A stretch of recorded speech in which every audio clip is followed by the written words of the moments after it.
তো hello guys, welcome to my new blog.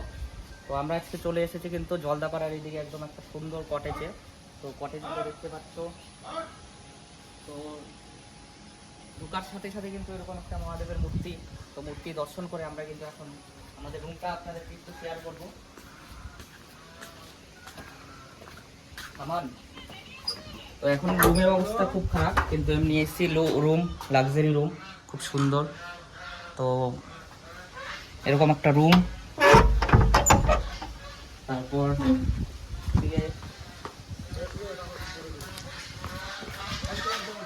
সুন্দর কিন্তু এদিকে একটা দোলনায় বসার জায়গা রয়েছে।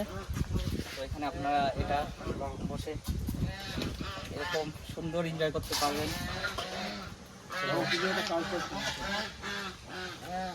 সুন্দর রাজহাঁস, রাজহাঁস না এটা, রাজহাঁস রয়েছে। তো এখানে আবার বনফায়ার করার ব্যবস্থা রয়েছে,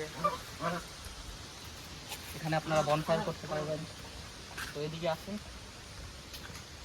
এদিকে কিন্তু সুন্দর চা বাগান আর এরকম একটা ভিউ, দারুণ জায়গা। আমার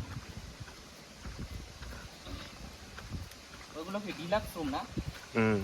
তো এখানে কিন্তু ডিলাক্স রুমও আছে, কটেজ আছে। ডিলাক্স রুমে কিন্তু একটু ভাড়াটা বেশি পড়বে। তো আপনার যেখানে কিছু থাকতে পারে। তো এদিকে আবার খুব সুন্দর পুল আছে।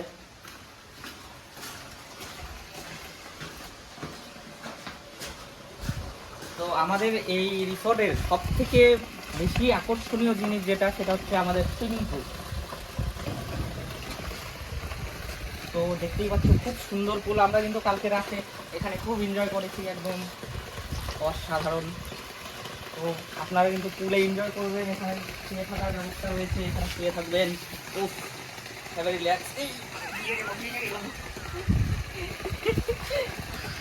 তো সব কিছু কিন্তু ব্যবস্থা রয়েছে। আর ওপরে কিন্তু ছাদের থেকে একটা দারুণ ভিউ পাওয়া যায়। তো এখানে কিন্তু আপনারা একদিনের জন্য চাইলে রিল্যাক্স করার জন্য আসতে পারেন।